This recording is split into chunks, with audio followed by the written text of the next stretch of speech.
آخری جو ہوئے وہ عمان کے اندر ہوئے لیکن وہ ناکام رہے. اب اس میں دو شخصیات تھیں, اسٹیو وٹکاف اور جیریڈ کشنر.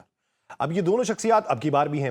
اور بارہا ایران یہ کہہ چکا اور ان کے شہید لیڈر سید آیت اللہ علی خامنائی بھی باقاعدہ طور پہ یہ کہہ چکے کہ امریکہ پر اعتبار نہیں کیا جا سکتا. اب کی بار جب انہوں نے آنا تھا تو ابتدائی طور پہ یہ اطلاعات تھیں کہ جے ڈی وینس بھی ساتھ آئیں گے, لیکن پھر امریکی صدر نے کہہ دیا کہ جے ڈی نہیں جائیں گے, یا جے ڈی ہو سکتا ہے چلے جائیں, یا ان کی سیکیورٹی بڑی ضروری ہوگی. لیکن پھر بعد میں کیرولین آتی ہیں جو ترجمان ہے وائٹ ہاؤس کی, انہوں نے کہا جی جے ڈی وینس آ رہے ہیں, اور پھر اس کی تصدیق ہو گئی. جے ڈی وینس کی شمولیت اس میں کیوں شامل کی گئی؟ اور پھر جے ڈی وینس نے بعد میں یہ کہا کہ لبنان اس کے اندر شامل نہیں تھا, حالانکہ ان 38-39 دنوں میں جے ڈی وینس جو ہیں وہ کہیں پہ دکھائی نہیں دے رہے تھے. وہ بلکہ ان کو تو کھڈے لائن لگایا ہوا تھا امریکہ نے, اور وہ اس میٹنگ کا بھی حصہ نہیں تھا جس کے اندر بیٹھ کے یہ ڈیسائیڈ ہوا تھا کہ ایران کے اوپر حملہ کیا جائے گا. اور ایون ہمیں یہ بھی اطلاعات تھیں کہ جے ڈی وینس یہ کہتے ہیں کہ حملہ نہیں کرنا چاہیے, اس لیے ان کو سائیڈ لائن کیا گیا. اور جے ڈی وینس باقاعدہ طور پہ ان کا ایک یہ بھی بیان تھا کہ میں نے ڈونلڈ ٹرمپ کا ساتھ اس لیے دیا کہ مجھے یہ لگتا تھا کہ یہ ہمارے بچوں کو کسی جنگ میں نہیں مروائے گا. تو پھر اب کی بار جے ڈی وینس کس طرح تبدیل ہوئے ہیں, یا پھر جے ڈی وینس نہیں تبدیل ہوئے, ٹرمپ کی سوچ تبدیل ہو گئی؟ اس میں جو بھی جو چیز سامنے آئی ہے, جو آج مختلف میڈیا آؤٹلیٹس رپورٹ کر رہے ہیں اس تبدیلی کے حوالے سے, اس میں دیکھیں اس میں ایک نقطہ بہت زیادہ جو سامنے آ رہا ہے وہ یہ ہے. ایک تو جو سے ان کے حوالے سے یہ چیز سامنے آتی ہے کہ یہ مڈل کلاس طبقے سے تعلق رکھتے تھے, اور دوسرا یہ آتا ہے کہ یہ عام امریکی کے جو ہیں وہ نمائندہ سمجھے جاتے ہیں. پروفیشنل جو ہے یہ ایک لائر رہے ہیں. اس حوالے سے جے ڈی وینس کو خاص طور پہ اہمیت حاصل ہے. اور پھر اس صورتحال میں جب امریکہ کے اندر ڈونلڈ ٹرمپ کے حوالے سے ایک خاص ریئیکشن بھی پایا جاتا ہے, اور اس کی جو ایران پر مسلط کی گئی جنگ ہے اس کے حوالے سے بھی بہت زیادہ مخالفت ڈونلڈ ٹرمپ کی موجود ہے ہر سطح پر, یعنی عوامی سطح پر بھی, ریاسی سطح پر بھی, اور پارلیمنٹ کے اندر بھی. تو ڈونلڈ ٹرمپ کے پاس یہ ایک چارہ رہ گیا تھا کہ پہلے جیسے انہوں نے شامل کیا پھر ہٹا دیا, پھر ان کو ایک یہ تھا کہ یہ چونکہ جنگ کے مخالف رہے ہیں جے ڈی وینس, تو ان کو اگر بھیجا جائے گا ایک تو مذاکرات میں نرمی کا تاثر آئے گا کہ جی ہماری طرف سے یہ تاثر دیا جائے گا کہ دیکھیں ہم نے جنگ کی مخالف شخصیت کو بھیجا ہے اس لیے کہ ہم خود جو ہے وہ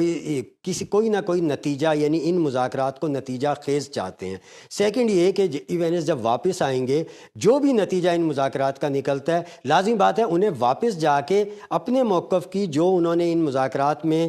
اپنایا ہوگا اس کا دفاع کرنا پڑے گا امریکن جا کے. جب وہ واپس جا کے اس کا دفاع کریں گے تو مذاکرات کی کامیابی یا ناکامی میں وہ بھی حصے دار ہوں گے. جیسے ابھی آپ نے کہا کہ چونکہ وہ جنگ کے مخالف تھے, پچھلے پورا مہینہ 1.5 مہینہ وہ کہیں نظر نہیں آ رہے تھے, ان کی ٹویٹس آ جاتی تھی یا ان کا کہیں کوئی بیان آ جاتا تھا, اور وہ بھی جو ہے وہ جنگ کے خلاف ہی ہوتا تھا عمومی طور پر. تو یہاں پر مذاکرات میں شامل کرنے سے یہ ایک اپنا امیج, یعنی پازیٹیو امیج بلڈ کرنا, اور سیکنڈ یہ کہ ان کے ذریعے اپنا دفاع کروانا, مذاکرات کا جو بھی نتیجہ نکلے اس کے دفاع کے طور پہ ایک ایسے کریکٹر کو سامنے کھڑا کرنا جو ماضی میں جو ہے وہ اس جنگ کا مخالف رہا ہے. ان کے حوالے سے جو ہے وہ یہ چیز سامنے آ رہی تھی, اور یہ مختلف جو ہے وہ میڈیا ہاؤس جو ہیں وہ آج اس کو رپورٹ بھی کر رہے ہیں. اچھا, 3 طرح کی شخصیات ہیں. ایک تو ہو گئے جے ڈی کیا ہے, یعنی ہے تو ریپبلکن کے لیکن جنگ کی حمایت نہیں کرتے, جنگ کی مخالفت کرتے ہیں. تو ایک تو یہ امیج جو ہے وہ بھیجا گیا ہے یا بھیجا جا رہا ہے. دوسرا اب بات کرتے ہیں اسٹیو وٹکاف کے حوالے سے. اسٹیو وٹکاف کون ہے؟ ٹرمپ کے نمائندہ ہیں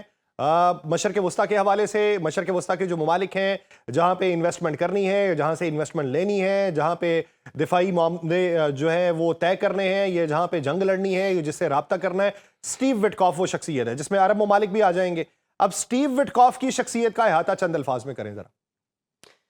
اسٹیو وٹکاف ایک بڑی دلچسپ شخصیت ہے, یعنی اگر آپ اس کو دیکھیں تو یہ کابینہ کا رکن نہیں ہے, لیکن اس کے باوجود یہ ٹرمپ کے قریبی اور انتہائی قابل اعتبار ساتھی سمجھا جاتا ہے. پھر اس کا معاملہ یہ ہے کہ اس کے بارے میں یہ مشہور ہے کہ یہ بیک ڈور ڈپلومیسی کا ماہر کھلاڑی ہے. اور مطلب یہ اہم کردار ہوتا ہے بیک ڈور ڈپلومیسی کے حوالے سے. تعلقات بہت جلدی ڈیولپ کرتا ہے, سفارتی چینلز کو بہت جلدی اپنے لیے امریکہ کے لیے اوپن کر لیتا ہے. پھر جو حماس اور اسرائیل کے درمیان جو مذاکرات ہوئے, یعنی جو مذاکرات کروانے کی کوشش کی گئی قطر میں بھی اور دیگر اس میں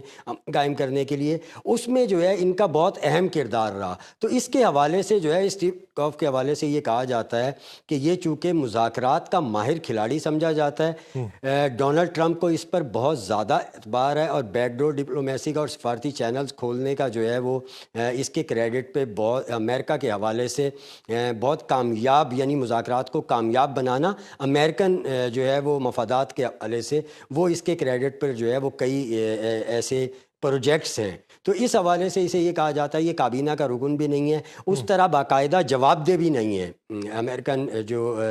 کانگریس ہے اس کو. تو اس لیے اسے یہ سمجھا جاتا ہے کہ جو ڈونلڈ ٹرمپ کا جو موقف ہوگا اس کو یہ لے کے آگے چلے گا, اور جو بھی معاملات ہوں گے ان کو امریکہ اور خاص طور پہ ڈونلڈ ٹرمپ کا جو لائن ڈونلڈ ٹرمپ اختیار کرنا چاہتے ہیں اس کے گرد یہ سارے معاملات کو رکھے گا اور اس میں کامیاب بھی ہوگا. یعنی تاثر امریکنز میں یہ پایا جاتا ہے کہ یہ اس حوالے سے ضرور کامیاب ہوگا کہ جو لائن ڈونلڈ ٹرمپ اختیار کرنا چاہتے ہیں, یا جو وہ اس مذاکرات سے ڈونلڈ ٹرمپ جو نتائج لینا چاہتے ہیں یہ انہیں ان نتائج کو حاصل کرنے میں اس کا ٹریک ریکارڈ کافی شاندار ہے. تو اس کو اس وجہ سے جو ہے وہ زیادہ اہمیت دی گئی ہے. اچھا چلیں طارق صاحب, پھر تیسری شخصیت کے حوالے سے بات کر لیتے ہیں. وہ بھی مماثلت تو سٹیٹس میں اگر دیکھا جائے, پولیٹیکل ایفیلیشن میں دیکھا جائے تو وہ اسٹیو وٹکوف سے ہی مماثلت رکھتی ہے, یعنی جیرڈ کشنر, جو نہ تو الیکٹڈ پرسن ہے نہ ہی کانگریس کو جواب دے ہے. کون ہے داماد ہے ڈونلڈ ٹرمپ کا, کون ہے ایک لابی کو اسسٹ کرنے والا ہے یا اس کو چلانے والا ہے, کون ہے سب سے بڑا جو معاشی مرکز ہے اس کے اندر ایک بڑے ناموں میں شمار ہوتا ہے. تو جیرڈ کشنر آ کے یہاں پہ بات چیت کیا کرے گا اور اس کی خوبی کیا ہے, اس کا پروفائل کیا ہے, وہ ان مذاکرات میں نتیجہ خیز کوئی موقف اپنانے کے حوالے سے کیا پلان پیش کرے گا؟ یاسر بھی اس کے جیرڈ کشنر کے حوالے سے کئی مطلب مختلف طرح کی چیزیں سامنے آتی ہیں. ایک تو یہ ہے کہ یہ شیڈو ڈپلومیٹ ہے, یعنی اس کو جو ہے وہ جو ڈپلومیٹک کوئی بھی ڈیلیگیشن کہیں بھیجا جاتا ہے اس کے اندر یہ موجود ہو یا نہ ہو, یعنی یہ موجود ہو پھر تو واضح ہے جیسے ابھی آ رہا ہے, اگر یہ موجود نہ ہو تو بھی یہ کہا جاتا ہے کہ یہ اس جو ڈیلیگیشن ہے اس کے اندر یہ موجود ہے کسی نہ کسی صورت میں. یا تو کوئی ایسا شخص, یہ تو آپ طارق بھائی ایپسٹین 2.0 جیسے بندے کی بات کر رہے ہیں. بالکل اسی طریقے کا کریکٹر ہے, یہ وہاں موجود ہوتا ہے. اس کے سینٹ کام میں بہت مضبوط روابط ہیں اور اس کے حوالے سے کہا یہ جاتا ہے کہ یہ ان مذاکرات میں جو بھی نتیجہ نکلے گا, یعنی ہم فرض کر لیتے ہیں کہ خدا نخواستہ یہ مذاکرات نتیجہ خیز ثابت نہیں ہوتے اور فوری طور پہ کوئی ریئیکشن دینا پڑتا ہے, تو میں آپ کو بتاؤں کہ جو عمومی رائے پائی جا رہی ہے بین الاقوامی مبصرین کی جو رائے ہے وہ یہ ہے کہ شاید جے ڈی وینس اور اس کے علاوہ اگر کوئی شخص فوری طور پہ کوئی چیز امپلیمنٹ کر سکتا ہے, یعنی ایران پہ حملے کا فیصلہ کر سکتا ہے, حملہ کروا سکتا ہے, تو وہ یہ شخص ہے جیرڈ کشنر. اور اس کو اسی شامل کیا جاتا ہے کیونکہ یہ تمام جو پورشنز ہیں یا تمام جو کھلاڑی ہیں اس مذاکرات کے ان سب پر ایک جیسا اثر و رسوخ رکھتا ہے اور اپنا فیصلہ منوانے کی اور سامنے والے فریق کا یعنی اپنے سرکل میں ہی ان کے فیصلے چینج کروانے میں انتہائی مہارت رکھتا ہے. تو اس وجہ سے اسے مل کیا گیا ہے کہ یہ کسی اچھا پھر اس کا سب سے بڑا جو ایک اور پوائنٹ سامنے آتا ہے وہ نیتن یاہو سے اس کے قریبی روابط ہیں. تو ایک آپ یہ بھی سمجھ سکتے ہیں کہ اس کی صورت میں یعنی جیرڈ کشنر کی صورت میں ہم یہ کہہ سکتے ہیں کہ اسرائیلی نمائندگی ہو رہی ہے اس وقت میں.